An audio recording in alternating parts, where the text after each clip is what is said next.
It's time for Chicago's annual funny music convention, FumpFest. This year, we're celebrating Dr. Demento's 50th anniversary with special guest, radio legend Dr. Demento, appearing live and in person. Dr. Demento will be presenting his Festival of Dementia, signing autographs, and hosting the 11th annual Logan Whitehurst Memorial Awards for Excellence in Comedy Music. FumpFest is taking place August 20th through 22nd at the Westin North Shore in Wheeling, Illinois, and will feature performances by Bill Larkin, Carla Ulbrich, Steve Goody, Bad Beth and Beyond, The Gothsicles, Ross Child, The Great Luke Ski, Worm Quartet, Insane Ian, Nuclear Bubble Wrap, Carrie Dalby, Ian Lockwood, and a special appearance by Sulu from The Dr. Demento Show. Plus Demented Karaoke, dumb parody ideas, the Fump Showcase, and more. Visit FumpFest.com to register and book your hotel room. That's FumpFest.com.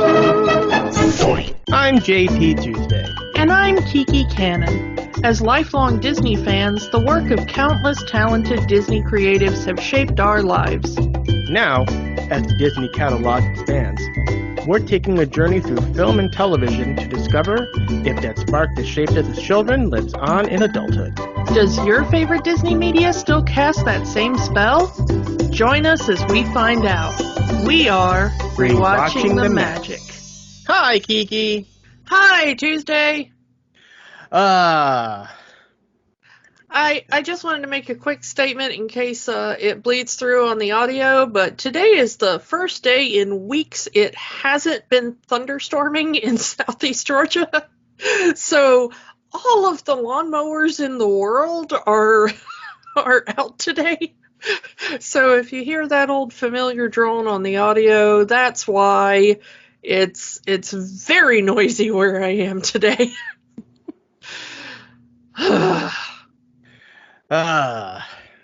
Lawns, I hate them. Stop doing them. Plant moss instead. Or wildflowers. Or, anything but lawns. Lawns are horrible and awful for the environment. Stop it. All right, let's get down to business. Yeah, we got some Nazis to punch. Trachuna Macoides Tacorum Satis D. If you know what that means, you know what we're talking about. We are talking about the 1971 Disney musical Bedknobs and Broomsticks. And this has a really interesting story.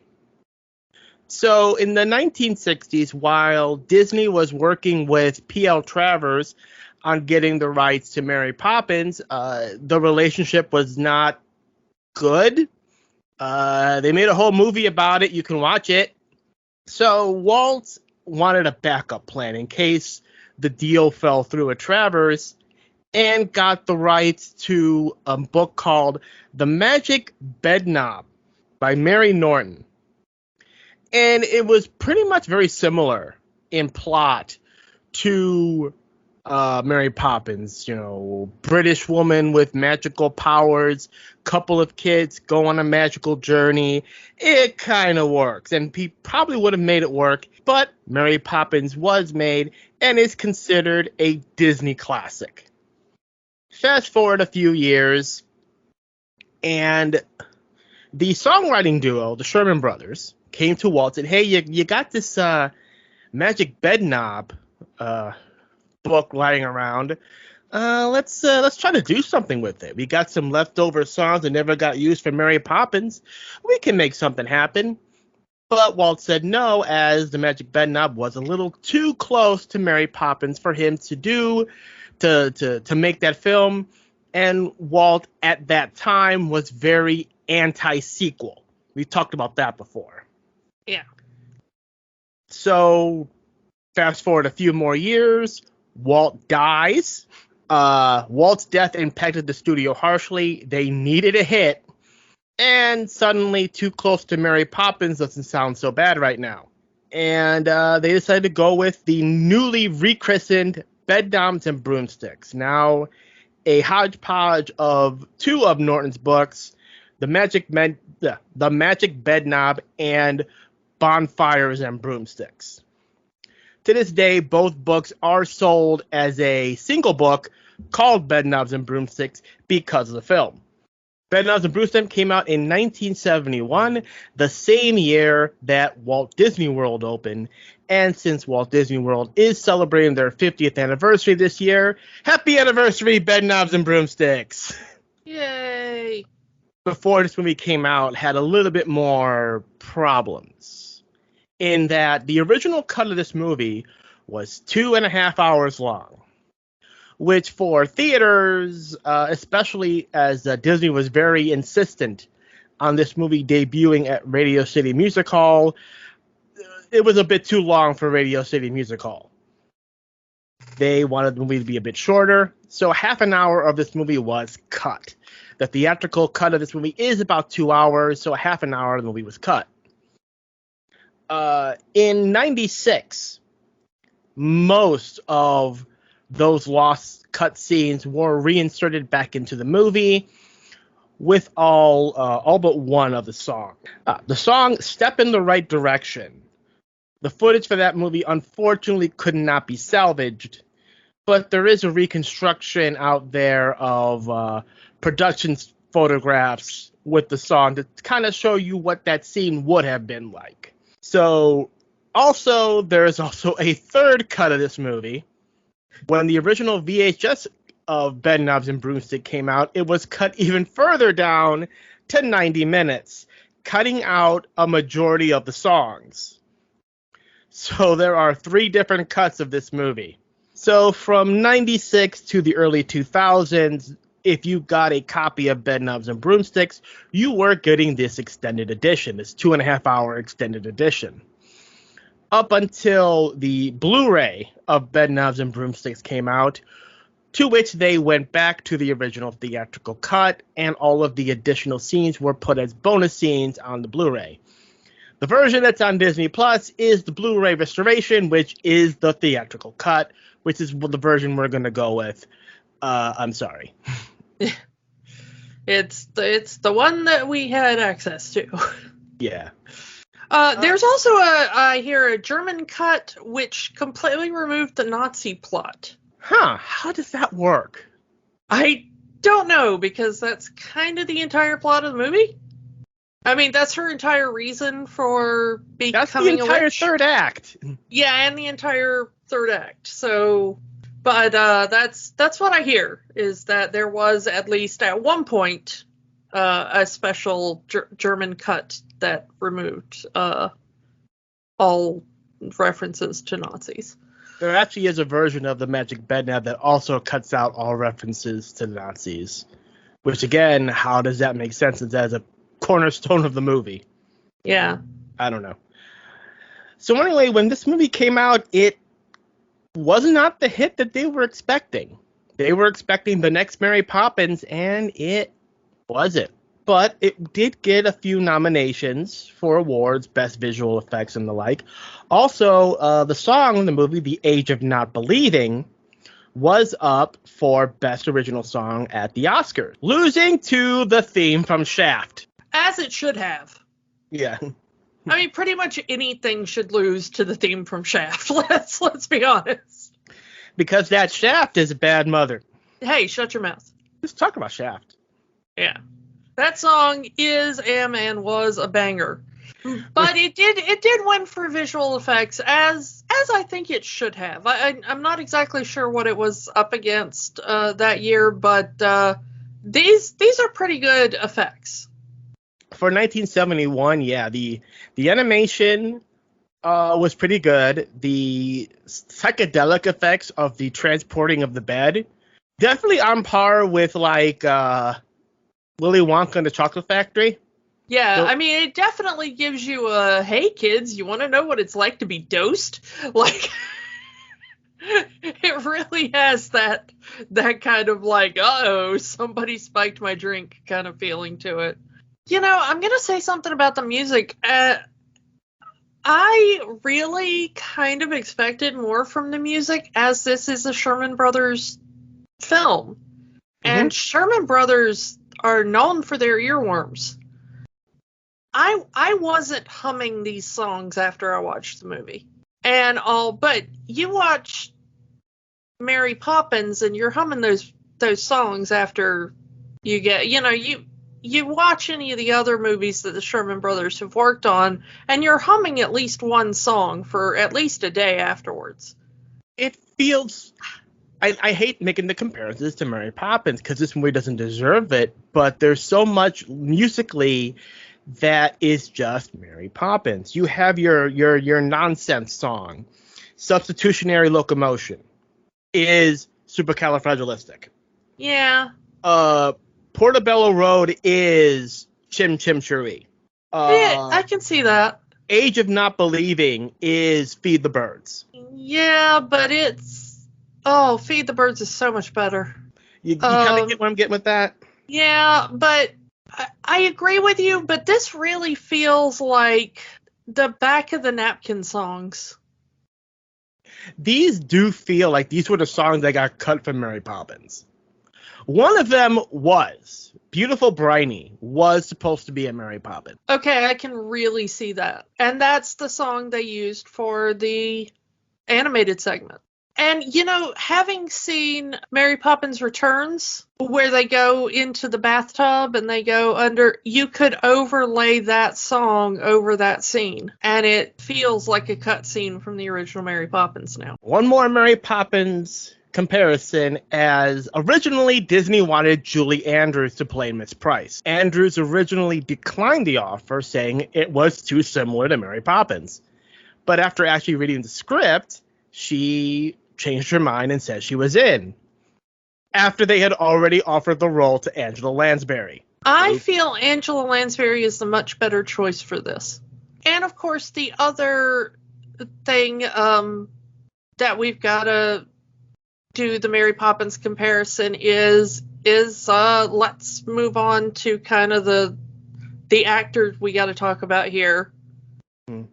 Angela Tomlinson, yeah. Angela Lansbury, we've already mentioned, takes over the part that they wanted Julie Andrews to play. But David Tomlinson is the main male part in this. Professor Brown. And he's played by David Tomlinson, who played Mr. Banks in Mary Poppins. And of course, he also had a big Disney career as well. He's also in The Love Bug as Peter Thorndike and all. And he was inducted into the Disney Legends after his death, 2002, I believe. Yeah, David Tomlinson going from playing Mr. Banks to a Bert-style role.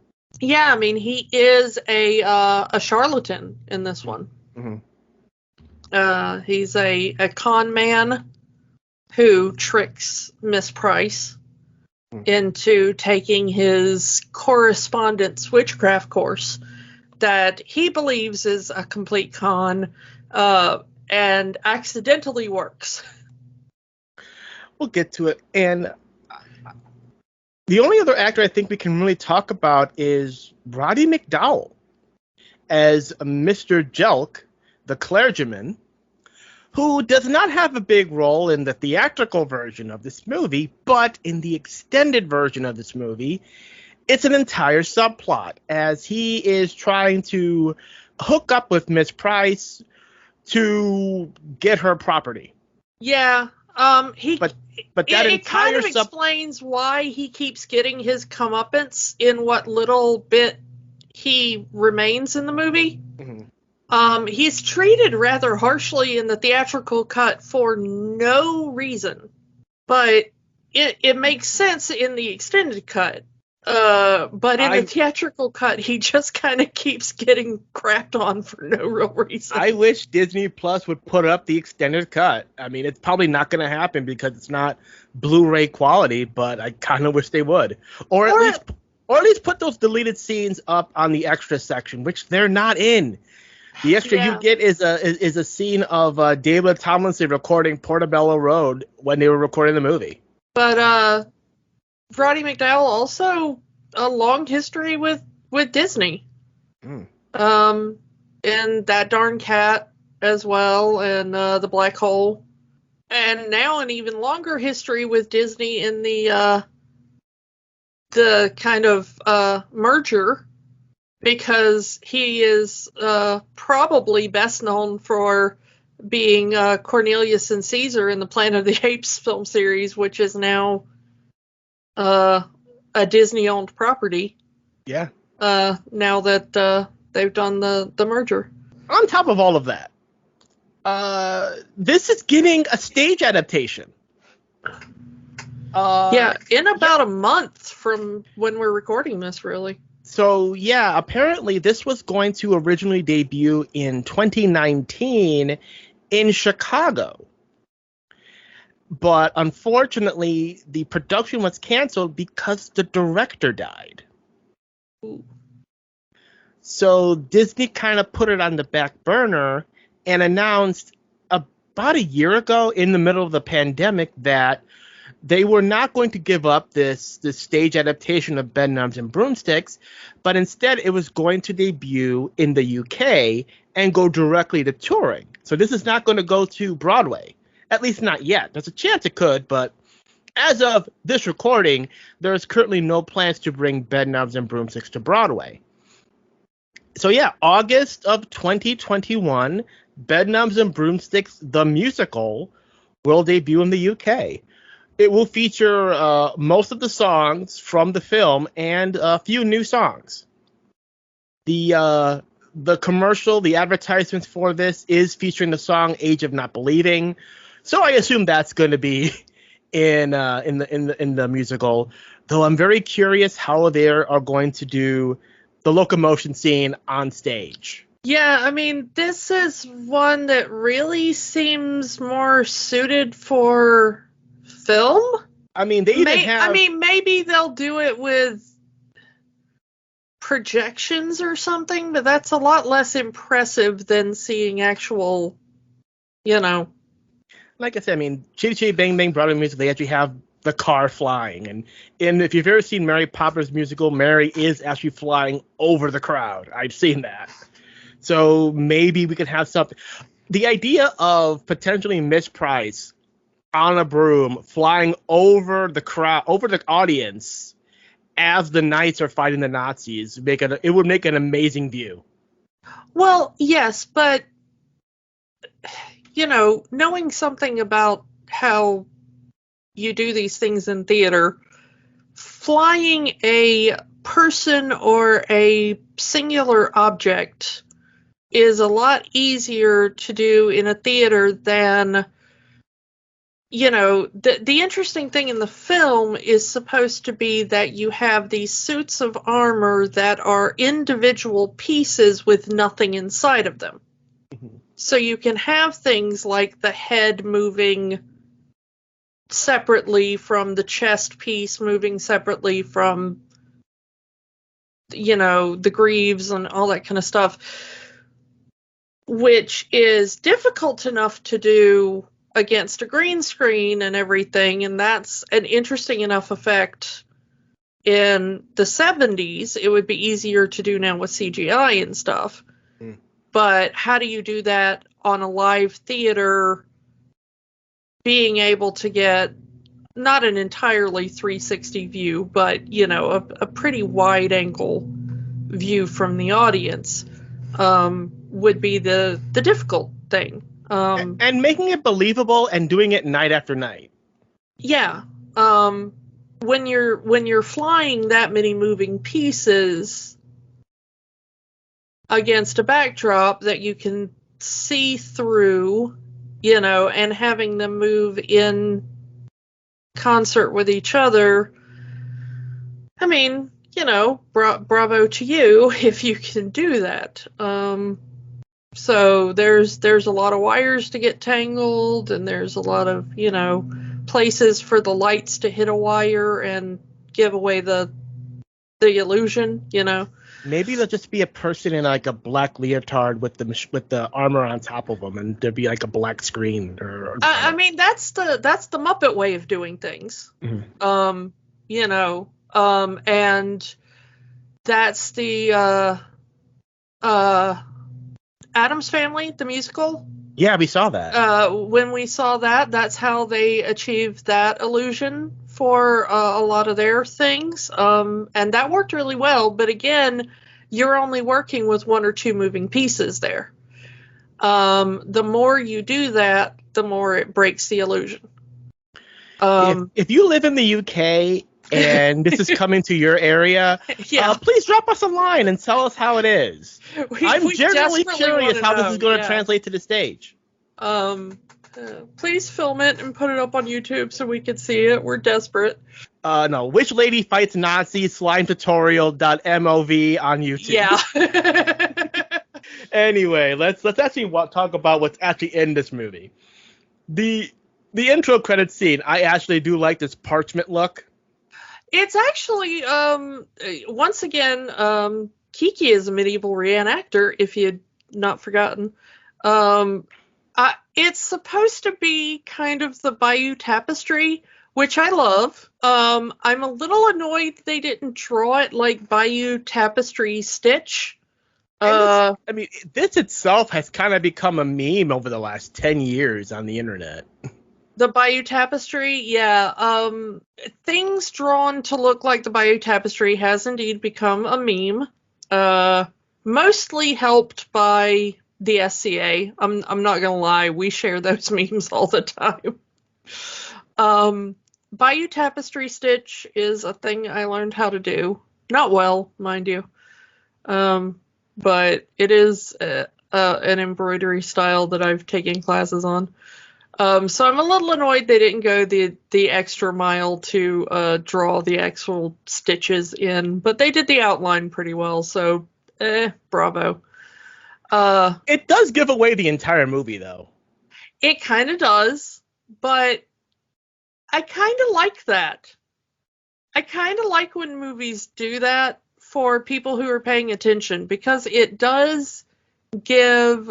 One, it gives the people who are paying attention a little bit of a treat. And two, it makes it more interesting when you watch it a second time. It's very weird seeing Nazi soldiers done in this style, though, with guns. It is. I've seen weirder things done in that style. I'm not going to lie. But I thought it was kind of cool. When I watched it, I said to the friend I was watching it with, I was like, oh, cool. It's Bayeux Tapestry. Opening. It's kind of neat. So bravo. I wish they'd had gone the one extra step of actually making it look like the stitching on the inside, but it's still points. So I liked the opening. Good job. And we start England, 1940. And the entire this little town outside of London preparing for attack. The signs are getting painted over. No one's trusting anybody. Do you know where this place is at? Well, I'm not supposed to tell you because you might be a Nazi. Well, I'm not a Nazi. That's what a Nazi would say. Can't fault his logic. Yeah. I mean, good for you, snarky old British man. But yeah, it's during the Blitz, and they've evacuated all the children to the country. I'm assuming, because of what happens in the movie, the 3 children we follow have been orphaned. That is actually in the extended cut. Yeah, they don't actually say it in the theatrical film, but the 3 children we follow, Charlie, Carrie, and Paul, they show up. Most of the children who were sent out did have families to go back to. They were only evacuated for their safety and then sent back to their families after the evacuation. But these children, spoilers for the end of the movie, they just kind of stay there. So hopefully that there's no home for them to go back to. Yeah. So it does seem like I guess they were orphaned, since they're just staying. Either that or they've just stolen these children away from their family. Yeah. And we get the old home guard, these bunch of old soldiers marching around like they're gonna take on the Nazis. I guess this is very kind of Dad's Army. Yeah. In a way. These are the men who are left. These are the World War I vets who are too old to be serving in the army proper. And they've been left to defend, home soil in case of an invasion. They're left with their hunting rifles, their pitchforks, random farm equipment, whatever they've got. And most of them are wearing whatever of their World War I kit still fits. Yeah. So it's obvious that they're very ill prepared should the Nazis show up. But they're going to fight anyway. And we see the last three children left in the little placement center as Miss Eglantine Price, comes in on a motorcycle. Badass. That is belching sulfur smoke. Giant yellow plumes of sulfur smoke, which I love. Angela Lansbury riding a motorcycle. That is awesome. She looks awesome from the get-go. Like, she doesn't even have to say a word. You don't even have to see that it's Angela Lansbury. It's just immediately you want to be this woman's best friend. Yeah. And she cannot stand children, so also a point in her favor. Good job for you, Miss Price. She lives alone in a giant house on the edge of nowhere, and she's got a broomstick in the mail. Everything about her reads, witchy woman on the edge of the town. Why did this woman not get her letter? Yeah, I don't. She's too good for that school. That's what it is. But yeah, she doesn't volunteer. She's assigned these children because she lives alone. There's no one else in her house, and she has the room, which she protests to. Like, I don't want any kids in my house. Well, there's nowhere else for these kids to go, and I need to put these kids somewhere. And the government says so, which actually was the thing at the time. You had to. And so she's like, all right, fine, but you're going to find somebody to take them ASAP. And then she takes the children back home, and they're like, we're going to run away to London immediately. And she's like, yeah, I don't really care. Just do it where you don't bother me. Which I'm like, you go, Miss Price.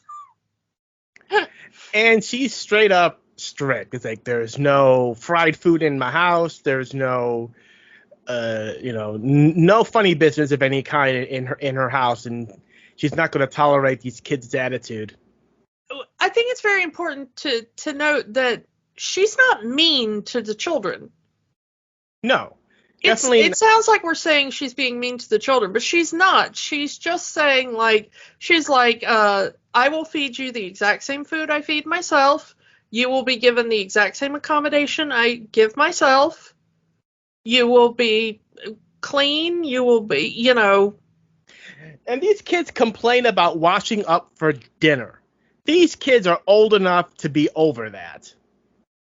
Yeah, and I think the girl is kind of fine with her. I think the young boy is kind of fine with her, but the older one, Charlie, is very much he's kind of a grifter in training, I think. This kid wants to be Artful Dodger so bad. He really does. Like, he really wants to be some kind of, like, London street tough or something, but he doesn't quite have the brain for it. Probably why he gravitates to Mr. Brown the way he does. Yeah, he really does take to Mr. Brown in that way when they meet. But she's very perfunctory. She's very, you can live here. Just stay out of my way. Stay out of my way. I won't mess in your business. You don't mess in mine. You're free to be in the house. Just don't mess anything up. No special treatment, pretty much. Yeah.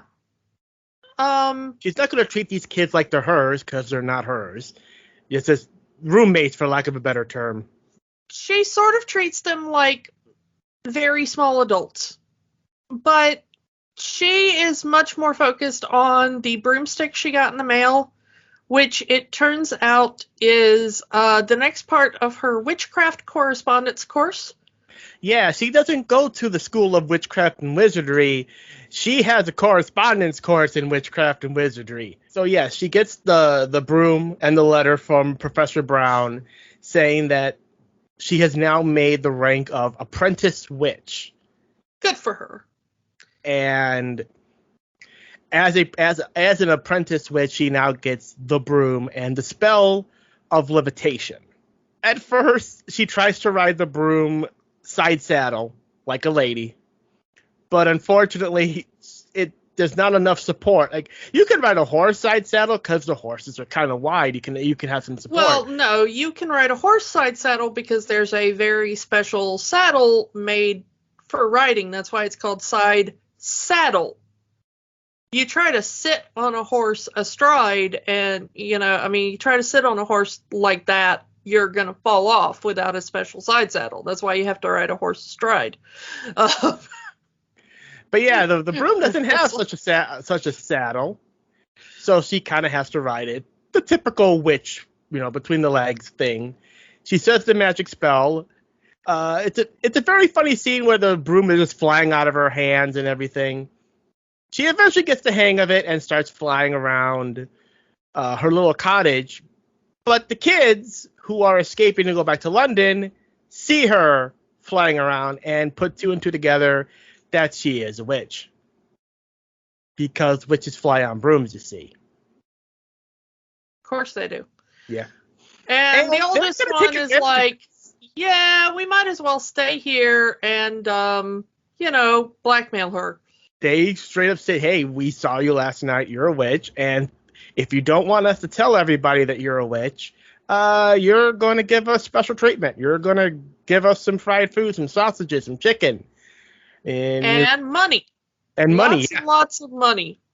And I love what Miss Price does to all this blackmail. She turns him into a toad.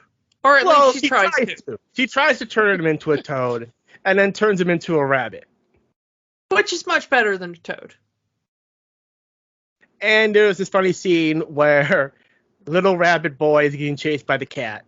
But because Miss Price is only an apprentice witch, her spells do not last very long. As Charlie starts running away in his rabbit form up the stairs, he immediately turns back into a person. I still think the cat should have attacked him as a person, because the cat's still made out of razors, and those hurt people too. Cats aren't afraid. Cats do whatever they want. But, yeah. But the lesson is learned, as it were. Yeah. Plus, I like that kind of everybody is on Miss Price's side. Like, his siblings are very much like, yeah, we weren't with you on the blackmail thing, so you looked better as a rabbit. Got what you deserved, really. I really liked Paul, the youngest, just being like, I always wanted a rabbit. You were better as a rabbit. Go back to being a rabbit. He wants a rabbit. Yeah. Miss Price, now that the jig is up, tells her about her magic, and gives them a gift. A teleportation spell. But they need something that they can turn. She suggests a ring or a watch, which none of the kids have. But Paul has snagged the bed knob off the upstairs bed. And good enough. And she puts the spell on, and all you have to do is turn the bed knob, say where you want to go, and you will go there. And the kids automatically say, oh, can we go back to London? Yeah, you can do whatever you want. But the snag is, because Paul was the one that presented the bed knob, the magic only works for him. Which is good, because he's the one with the most sense and the kindest. Mm. I think if Charlie had gotten a hold of it, he would have just been like, bye, suckers, and that would have been the last we see of Charlie or the bed or the magic or the... Like, he would have just left his two siblings and Miss Price and, like... Yeah. Charlie is becoming quite a young Richard. Yeah, movie over. That would have been the end of the movie. The snag here is that as this is happening, a letter arrives to Miss Price saying that the correspondence course has been discontinued due to the war. And Miss Price is very upset about this because there was one more spell left to send her. That would be the spell of Substitutiary Locomotion. And she needs that spell if she wants to become a full witch. And I think it's important right now that we talk about her motivation for becoming a witch, because that is very important. All right, let's go with that. She wants to stop the Nazis with magic. Yeah, she only became a witch to help the war effort. While there was, everybody thinks like, well, the 1940s, only men could go to war. That's not entirely true. Okay. There were women involved in the war effort, more so in the UK than there was in the US. But even in the US at the time, women were involved in the war effort. In the UK, there were more women involved even in the front lines. Not as much as the men, granted. Mm-hmm. But women had a larger role in the war effort at the time. Especially during the time of the Blitz, women who really wanted to participate in the war effort, especially if you were single, if you didn't have a family to take care of, they would snatch you up. They were getting desperate at the time in England. So there were all sorts of things you could do. If she wanted to become a spy, if she wanted to work in code cracking, if she wanted to, especially in the medical fields and things like that, they were taking a lot of women. Angela Lansbury super spy sounds awesome. That would have been amazing.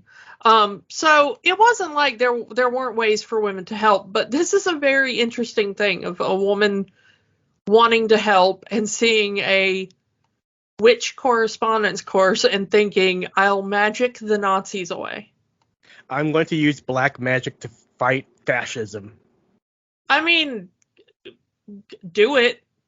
I'm for Nazi punching in whatever form you want to try. Go for it. So I think that's our favorite occupation, right? Is Nazi punching. But yeah. So that is her entire reasoning for going into witchcraft, which I find fascinating. She wants to defend her country. She wants to defend innocent people, and she's going to use it through magic. That is the best reason for becoming a witch I have ever heard, ever. Go, Miss Price. Yeah. This is the greatest character in movie history. Go, Miss Price. So yeah, since Professor Brown has shut down the school, she is going to go to London personally to get the spell personally from Professor Brown. And there's only one way they can get there in a speedy amount of time, which is the bed knob. What's this got to do with my knob? The most funniest unintentional line in a Disney movie. Yep. It would have seemed that somebody would have thought to add bed to that, but okay. Adult humor in a Disney movie. Way earlier than we would expect it. Yeah. So anyway, they're setting up the bed for their big trip to London. And Charlie, despite not long ago being turned into a rabbit and seeing a woman fly on a broom, says that magic isn't real. Which leads us to the song The Age of Not Believing. That there is an age where a person stops believing in magic and childish things, as it were. It's a nice song. And apparently that age is like 12 or 11 or something. I mean, how old were you when you stopped believing in Santa Claus? I was never allowed to believe in Santa Claus. Ah. So the answer is never. Okay. Remember, Kiki had a weird childhood. So yeah, I mean, the song "Age of Not Believing" is a very beautiful song. It's kind of odd the way they filmed this scene. It's just her and the kids making a bed while she's singing about this time in a person's life where they just stop believing in magic. Yeah. It's weird. So, but what he does believe in is that cats are scary, and the thought of being left alone in the house with the cat scares him onto the bed as it's teleporting away. For 1971, the effects aren't so bad, and it's very trippy. Yeah, it is very psychedelic. I would, if you're one of those photosensitive people, I would probably not recommend this movie. Yeah, I'm not exactly sure what it would do to a photosensitive epileptic, but I don't know. Be warned anyway. Especially the actual teleportation effect, not the them flying over London or whatever, but the flashing lights of the bed disappearing, you know? Yeah. Anyway, they end up in London after this very beautiful sequence of them flying. And they meet Professor Brown, who is a street magician, selling knickknacks and the like to whoever passes him by. And when we say street magician, it's not like, David Blaine or something. It is like, I bought a kit for a 10-year-old, and these are the cheapest, baby's first magic kit. Like, they're really cheesy. And he's not very good at it. Yeah, it's really bad. Like, I will put this solid object through this glass, and he breaks the glass. Yeah. Which, yeah. So anyway, he tries to con the kids, trying to sell them a bird call that doesn't work. But ultimately, Miss Price confronts Mr. Brown, telling him what's going on. And at first, it's kind of weird because he doesn't believe that the magic works. And then she turns him into a rabbit. And suddenly, oh wow, these nonsense words I found in a book are actual magic spells. And then he wants to start a magic act with her. I think that's kind of skipping ahead here. No, I think he proposes that to her right away, doesn't he? Oh yeah, he kind of needs it because she can actually do magic, but he's a showman, a performer. Yeah, it's like Penn and Teller. Teller can actually do magic, Penn can talk. So they use the bed and teleport to Mr. Brown's house, which isn't actually his house. It's a house that he's squatting in because the entire neighborhood's been evacuated because there's a bomb in the middle of this town. Yeah, it's an unexploded bomb that they haven't been able to defuse yet. So, and it's a really rich neighborhood. So he's just been squatting in this really rich neighborhood that apparently belongs to an actual wizard. That's the thing that's never explained. Because they have the Book of Astaroth, which is the actual magic book. But they also have a children's book about Naboombu. Oh, yes. They find the nursery, and Paul finds this kid book about this magical place called the Isle of Naboombu, where animals walk and talk. Yeah, like people. Yeah. Which is apparently... Yeah, we gotta explain Astaroth real quick. Astaroth was apparently a real wizard with real magic that wrote his spellbook down, which is where Professor Brown got all of the spells from that he sold to Miss Price. And Astaroth, at one point, decided to give human traits to a bunch of animals.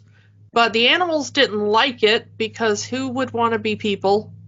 Seriously, that's an awful thing to do to an animal. What is wrong with you, Astaroth? And they rebelled. And killed Astaroth. And stole his magical talisman, which has the words for the spell that Miss Price is looking for. And they got on a ship and they went to an island called Naboombu, and nobody has ever seen them again. And so that's kind of the thing. And this one house happens to have the spell book of Astaroth and a children's book written about the island of Naboombu. A lot of coincidence, don't you think? Yeah. So does this house belong to Astaroth's descendants or something? Possible, but we're never told. What we find out is that Professor Brown did not find the book in that house. He found it on Portobello Road, which is where we go next, which is this big street market where they sell anything and everything. Had a fight with another buyer and the book tore in half, which is the real reason why Professor Brown shut down the school, because the final spell is not in that half of the book. So they all go to Portobello Road to find the other half of the book. And we get this, I'm all for show-stopping musical numbers, but this one goes on way too long. Yeah, this is a really pointless number. And it's even longer in the extended cut. Oh my goodness, that's a crime. Again, I'm all for showstoppers, but this one takes a good chunk of the movie. It's like 10 minutes of this movie. It's just this one song and dance number. And it's not good. It's not a good song. I mean, I love the Sherman Brothers, but this is not one of their best. It's really boring. And the dance number is kind of bad, and all the little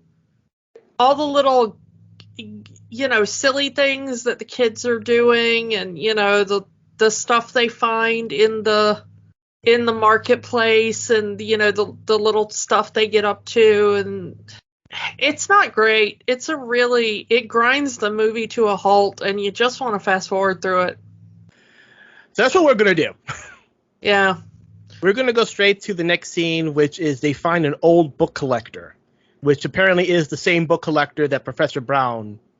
Well, a hired goon finds them actually at knife point and takes them to the old book collector. Because he is the one that has the other half of the book. Yeah. So he, like Miss Price, wants the other half of the book because he also believes the spell for substitutionary locomotion is in that half of the book. But it's also not there. In fact, they actually read both halves of the book together, and it says the spell is actually on the talisman of Astaroth, and they just show a picture of the talisman without the actual words. Yeah, way to go, Astaroth. The Star of Astaroth, which was a medallion he always wore. Yeah, this is where we get the info dump about Astaroth and Naboombu. Yeah, and apparently they took the medallion with them when they killed him. And they took it to Naboombu. And the old guy says he has looked for Naboombu for years and years and years, but he never found it, so it doesn't exist. And Paul says, sure it exists. And they go, shut up, kid. And he's like, no, but it really exists. And they're like, shut up, kid. And he's like, no, but really it does. And this whole movie is, if you'd have listened to Paul, this movie would have been so much shorter. We'll get to that. So yeah. And since Miss Price is now useless to him, the old book collector orders his thug to kill them all. Luckily, they were able to, the kids and Miss Price and Mr. Brown are able to get on the bed and get out of there. And teleport themselves to the land of Naboombu. Yeah. And they crash into the water. But fortunately, they can breathe. Because, of course, they can. It's a Disney movie. Yeah. And yeah, the bed is perfectly fine. If you ever submerged a bed or ever got a bed wet, you know there's some damage caused there. But yeah, they're able to breathe underwater. The bed's fine. Amazingly enough, also the book doesn't get damaged. The Book of Naboo does not get damaged in the water. Yeah, this is the children's book that Paul had. It's how he knows Naboo exists. He read all about it in the children's book, and he's the one that takes them to Naboo with the bed. This begins our extended animation sequence. They saw what happened to Mary Poppins, and we're going to turn it to 11. Yeah, unfortunately, I think this is probably still in the Xerox. Yep. Yeah, because it really looks like the Xerox era. A lot of this Naboo scene would get I want to say a lot of it gets reused for like Robin Hood, especially the soccer game. A lot of the King of Naboo feels really familiar, the way he moves and stuff. So I think a lot of this is reused animation, to be honest. So yeah, they have their big underwater dance sequence in the Isle of Naboo. It's nice. It's okay. It's a lovely day with Mary. Yeah, but that really feels like what they're going for. Mm-hmm. If you want to do comparisons to Mary Poppins, this is where most of it comes from, I think. The rest of the movie doesn't feel Mary Poppins-ish to me, but this really does. So literally the bed is caught on a fishing line and dragged onto shore by this bear, who is not voiced by Phil Harris. Yeah, but he does feel very Baloo if Baloo got hit in the head with something heavy. So the bear tells our main characters that people are not allowed on the Isle of Naboo. There's even a sign that says no peopling allowed. I want that sign for my house. I want that on my front door. I want that so bad. No peopling allowed, huh? Yeah, no peopling allowed. I want that really big on my front door. I want it on every door of my house. I want it on a t-shirt. I want it as a bumper sticker on my car. I want it on a hat. I want that everywhere I go. And they probably would have gotten thrown off the island by the bear if Paul hadn't brought up the book again, saying, hey, in the book it says anyone can have an audience with the king if they wish for it. Says, well, if it's in the book, we gotta let you do it. And as they're doing this, the Isle of Naboo is preparing for their annual soccer match. Yes, soccer. Despite everyone in this movie being British, they're calling it soccer. I'm going to point out, because I'm a linguist, prior to World War II, they kind of used the words soccer and football interchangeably. And then because of the American influx and everything, they kind of made a big distinction in calling it football only after that. So Professor Brown is able to have an audience with King Lion here. Actually, his name is King Leonidas. This is Sparta. Yep. So this is Naboo. King Leonidas is the only character from this movie that was ever shown in the Disney parks. Weird. I guess because it's already a cartoon character, you can make a nice mascot costume out of that and not have someone walking around as Miss Price or something. Yeah. Professor Brown and King Leonidas have come to an agreement that they will be allowed to stay on the island for as long as they want, provided that Professor Brown acts as referee in the upcoming soccer match, because no one wants to be the referee. And Professor Brown kind of BS's his way into it. Hey, I used to play football, or in my college days, I could be a ref. Actually, all the names he lists are professional football clubs in England. Mm. So he's not just BSing, he's BSing like It's basically like being like, yeah, I played football for the New England Patriots, and I played football for the, yeah, I mean, it's like that kind of level of BS. But since no one on the Boo Boo knows what any of that is, Yeah, that it's that kind of level of BS. So yeah, we have Leonidas' team, the Dirty Yellows, against the True Blues.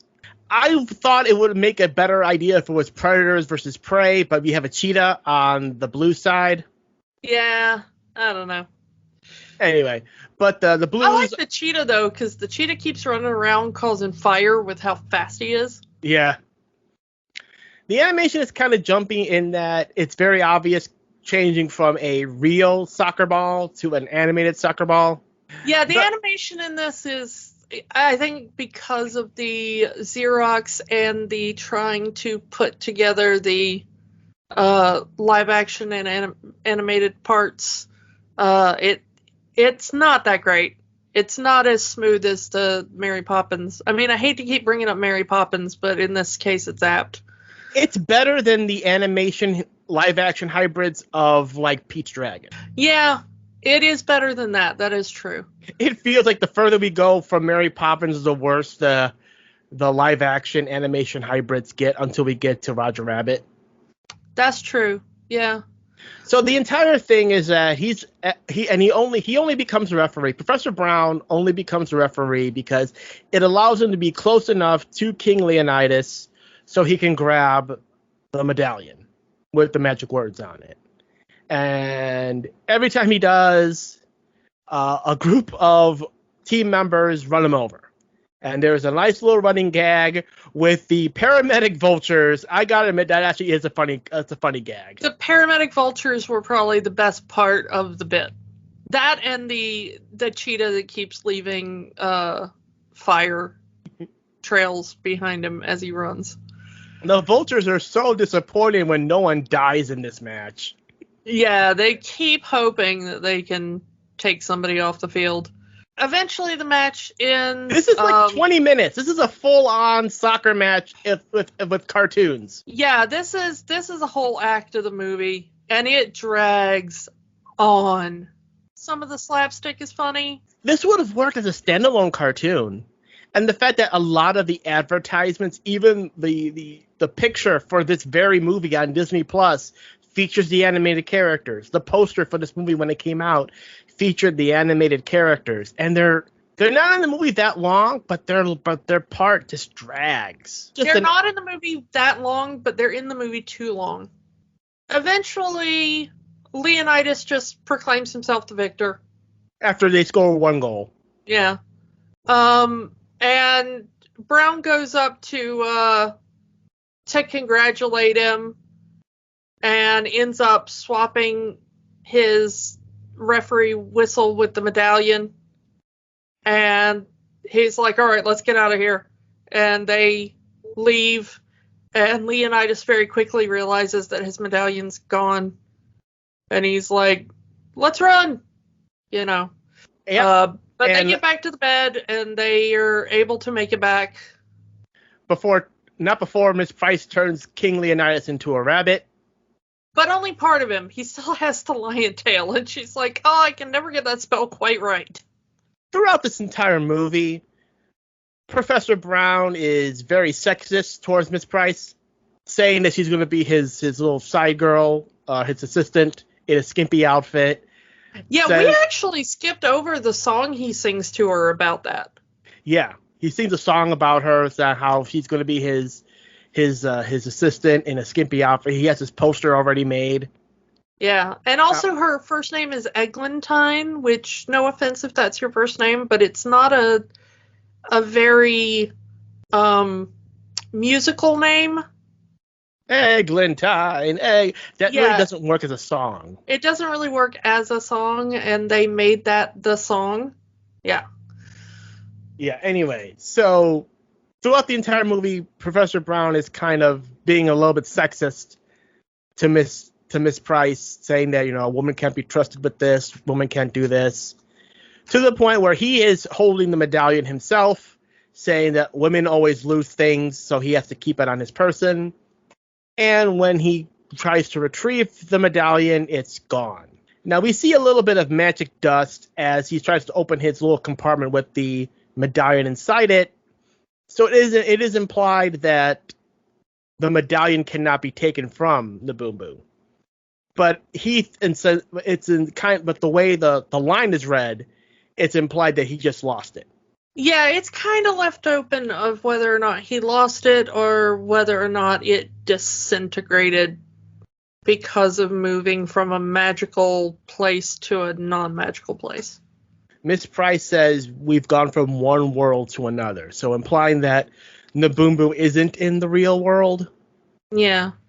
Anyway, but guess what? That entire sequence is ruled null and void because the medallion is actually in Paul's book. Including the magical words they needed to read off of it. So yeah, that entire animated sequence is ruled pointless. And if they'd have just listened to Paul to begin with, they wouldn't have even had to go to Naboombu.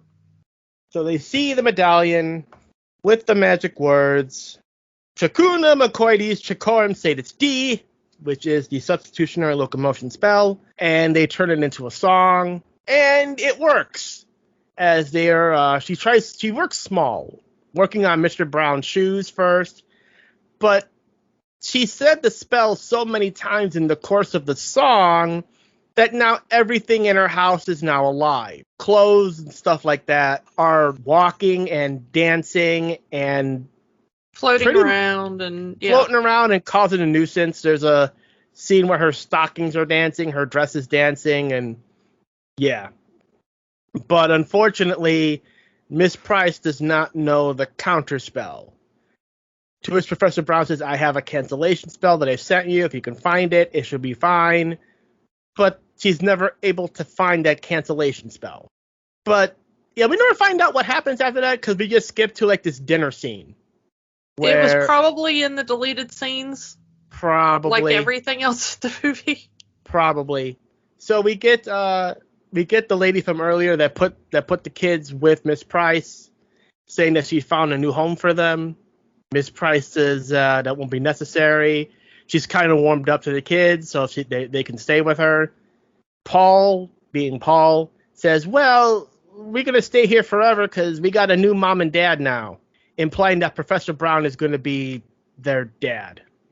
And Mr. Brown's like, no, actually, I was about to get out of here. I'm leaving on the next train. Bye. Gotta get back to London, yep. Yeah. Fear of commitment. But he also implies that this is very sudden. Again, they've only known each other at most 24 hours. Yeah, they really haven't been together that long. It seems like longer because they've been traveling around, but they've been traveling by magic bed, so it really hasn't been that long. He's going on the train back, so he goes and falls asleep on the bench on the train platform waiting for the train, and that's when the Nazis finally arrive. The entire reason we watched this movie. The final half an hour of this movie is the entire reason we wanted to watch this movie. Yeah. The Nazis have come. They're attacking. They end up at Miss Price's house. They take it over. They say that this is not an invasion. This is just an exercise to show that we can. Yeah. At the same time, Professor Brown is hating himself. As he should. He says, you had a great, you had a house. You had potentially a family. You had a good life right in front of you, and you're walking away because you're a coward. Which he is. And as this is happening, he gets this dreamy vision of Miss Price singing a song in this magician's assistant uniform. Skimpy outfit. Yeah, if you ever want to see Angela Lansbury in a skimpy magician outfit, there you go. And I mean, who wouldn't? It's young Angela Lansbury. Yeah.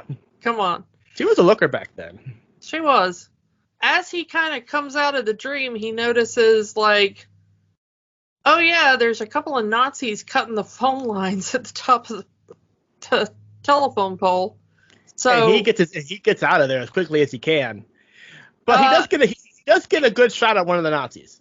Actually, he throws a punch that takes out 2 Nazis with 1 punch. So, come on. We got to give props to that. Good job. Well done, Professor Brown.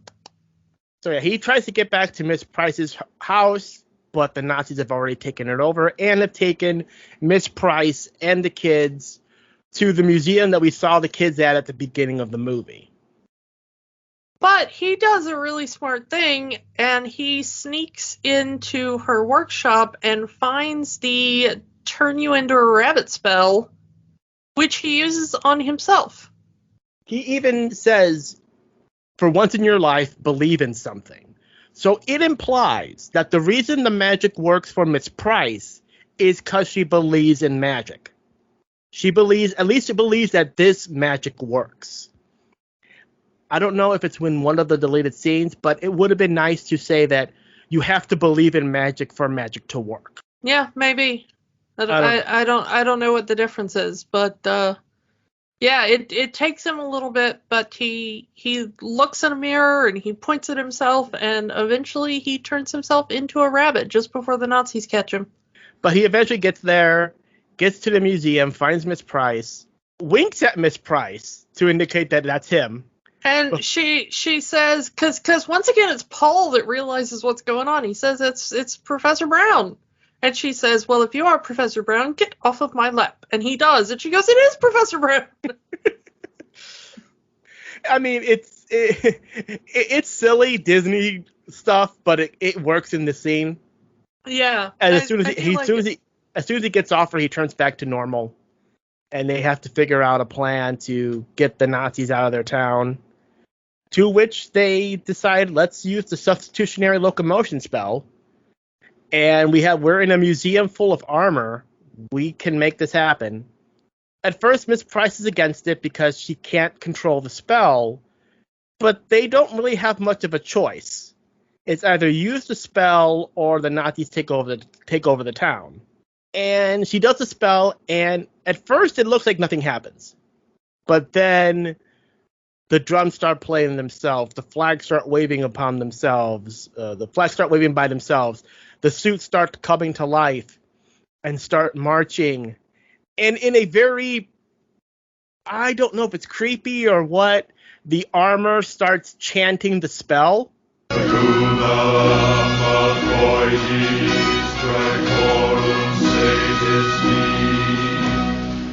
Yeah, it's a really neat scene, and I like the little touches, like when the visors click down on the helmets.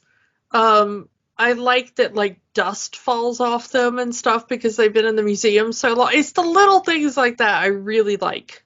I like the little touches.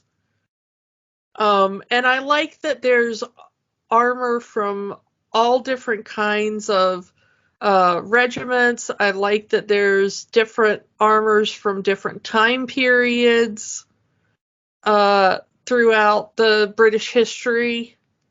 You know, and I'm the type of geek that would notice, you know, little differences and stuff like that. Even some Scottish, because we get some bagpipes playing. Yeah, we do get the bagpipers playing on the hills and stuff like that. We get different types of heraldry and everything. And then we get the big climax of these suits of armor. The best way to describe this movie: woman uses black magic to fight Nazis. No, I think this is definitely white magic. This is magic definitely for good. Any sort of magic used to fight a Nazi is definitely magic on the side of good. Necromancy, almost. I want to say necromancy used to fight a Nazi is magic on the side of good. Anything used to fight a Nazi is on the side of good. So yeah, we get this big battle between the suits of armor and this Nazi regiment, as Miss Price, flying on her broom with the Union Jack on it, is ordering the troops. This scene is awesome. Yeah, this scene, this final act is reason enough for this movie to exist. I am glad this movie exists because this whole final section of film is awesome. This is exactly what I want in a movie. I want this movie to be remade and this be the entire movie. Yeah. Everything before this in the movie, I do not care about. I'm gonna be honest. Did not care about everything in this movie up until this point. And the fight itself is actually pretty cool in that the Germans are shooting the armors, and every piece of armor, they just take the one piece of armor off, unload the bullets, put it back on, and they're back to fighting. Or they'll knock the helmet off, and then the suited armor will come back, put the helmet back on, and keep going. One piece of armor gets their leg knocked off, and the suit of armor hopping on the one leg just knocks the Nazi with the leg that they shot off. Yeah, or the Nazi picks up the chest piece off and then turns around to like motion to his comrade like, hey, look, there's nothing inside of this, and then the legs kick him in the butt, like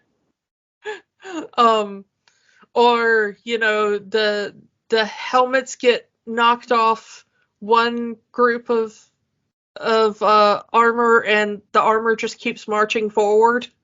It's like, we don't need heads to fight you. It's fine. We'll just keep marching. We're already dead. Yeah, it's like we don't need it. That's fine. We still got weapons. I love Angela Lansbury flying around with the anti-aircraft strafing going on around her. Her flying around on the broomstick, and you can see the anti-aircraft flying, the anti-aircraft artillery going off around her. What a badass shot. The green anti-aircraft artillery going off, and her just flying the broom around, dodging it. It's just so cool. This is just the best. Yeah. This is just absolutely everything I want in every movie I ever watch. And yep, they win. The suits of armor and the witch is enough to knock the Nazis back. Yeah, and the Nazis are just terrified. There is a witch in the sky using magic against them. Of course they're going to get out of there. My favorite thing is the big executioner armor with the executioner axe. And it comes down and it chops the anti-aircraft gun in half, and then it raises the axe again to kill the Nazis, and the Nazis just run away, and then it raises the axe again and starts going after the commander, and the commander's like, nope. And yeah, they win, but not before the Nazis use a bomb to blow up Miss Price's workshop. Yeah, they don't take out her entire house, but they do take out the workshop she was using to do her magic from. Which is enough to cancel out all of the spells. Don't know how that works. Because Miss Price immediately falls out of the sky, the suits of armor... Well, she was over the workshop, so she got caught in the blast. But the suits of armor immediately deflate. I don't know if that's a result of the workshop exploding or because Miss Price was blown out of the sky. I think probably the latter. I think it probably was because she got injured that she lost control of the spell. Mm-hmm. As this is happening, the old guard hears what's going on, run to the location where they're hearing the fighting, sees the Nazis running off, and thinks, "Hey, we got them rid of the Nazis. We scared them off." Well, they fire a few shots at the retreating Nazis, thinking that they're actually coming onshore instead of running offshore. So they're going to take credit for the win. So they take credit for the win. But Professor Brown, they run up and find Miss Price, and she's a little banged up, but she's fine. But she realizes that without her workshop, she's not going to be able to be a witch anymore. Because that had all her spells and all her stuff. I am a little sad that she gives up on her witch career. Because the movie does make it seem like she's like, oh, I have discovered the joys of motherhood. That's all I need. Which is exactly what she didn't want at the beginning of the movie. Yeah. And it seems a little too tropey. Like, now that she's discovered what being a woman is about. And you know how much I hate that. I mean, you yourself, how many times have you been told, oh, you won't know how much you'll love kids until you have one of your own? Yeah. If I had a nickel, I'd be, beating Jeff Bezos into space. So, I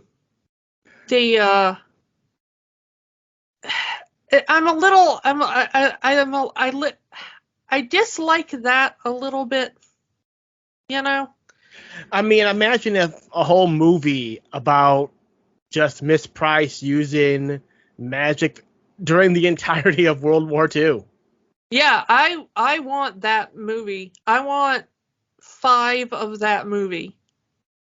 I want a whole series of that. I want an HBO series of that movie. Well, I guess I'd want a Disney Plus first. I don't know if they still own the rights to that book series. Who knows? To wrap up the rest of the plot line, Mr. Brown decides that he should probably be a man and go to war.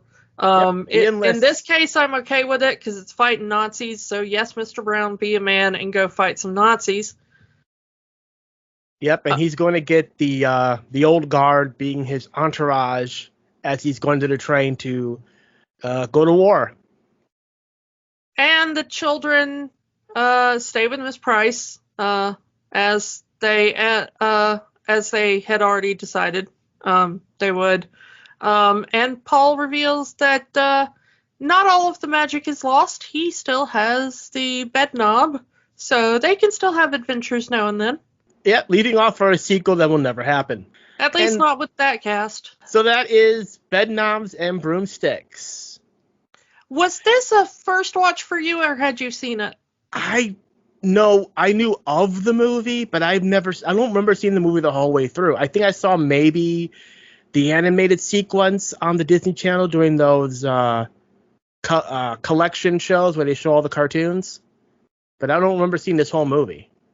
I had never seen it because, when I was doing Disney watch-throughs, back in the video store days when I would just go on a binge, I'd always see the clamshell in the Disney section, and it always had I liked Angela Lansbury, but it had the dumbest name. Bedknobs and Broomsticks does not sound like a film I want to watch. And also, you're right, the poster is just them on a bed surrounded by animated nonsense. It's just them on a bed, with animated animals. There is absolutely nothing about a witch fights Nazis.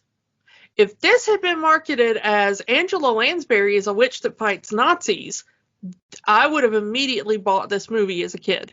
I would have fast-forwarded past 90% of this movie, but the last act of this movie would have been my favorite thing as a child. The point here is, this is a witch who fights Nazis. You are focused on the wrong part of this movie. This isn't about a witch who goes to a place filled with animals. This isn't about, let's go on a hunt to find. This isn't about, we've got a magic bed that flies somewhere. None of that matters. This is about, we got a witch that fights Nazis. You have focused on the wrong part of this story. If they ever found a way to remake this movie, don't make it a musical. Make it The Witch Who Fought Nazis. I mean, if they're making this into a stage musical, they must still have the rights. Well, yeah. So, it's possible. Like I said, let's do Disney Plus series of a witch that fights Nazis. Yeah, I mean, turn her into the secret, I mean, she doesn't even have to work for the government. She could just be a witch that wants to fight Nazis. I don't need the children. I don't need Professor Brown. I don't need a bedknob. I don't need a broomstick, although the broomstick's kind of cool. I just need Miss Price, the Nazi fighting witch. Because Miss Price is awesome. The witchcraft is awesome. She was awesome the minute we saw her riding the motorcycle. Yeah, the motorcycle's awesome. Keep the motorcycle. Put more of the motorcycle in. Motorcycles and Broomsticks, starring Miss Price, the Nazi fighting witch. Okay, so, does the movie have the haha pun intended magic? The last act does. I mean, Miss Price is awesome. The little kid Paul, awesome. That motorcycle, awesome. Punching Nazis, awesome. So, maybe 20% of this movie, magic. 80% of this movie, pointless, get rid of it. Yeah, I'm gonna have to agree with you. Like, this movie is way too long to get. It takes way too long to get to the point of what this movie's supposed to be about. And most of this movie, you can cut most of the movie out of it and miss nothing, because 1/3 of this movie ends up being pointless. Yeah, a full third of this movie is absolutely pointless. They didn't need to go to Portobello Road. They didn't need to go to the Boom Boo. Just look at the kids' book and everything is there. The kids' book that they found by coincidence. Yeah. A third of this movie is kind of eh. I mean, it's cute. Angela Lansbury is always good. David Tomlinson is eh. I feel like this kind of... I'm going to tell you something. I've always hated Mr. Banks. Like, with a deep loathing. Deep loathing. So this kind of... He's not as awful in this movie. He's not great, but he's not as awful. So, eh.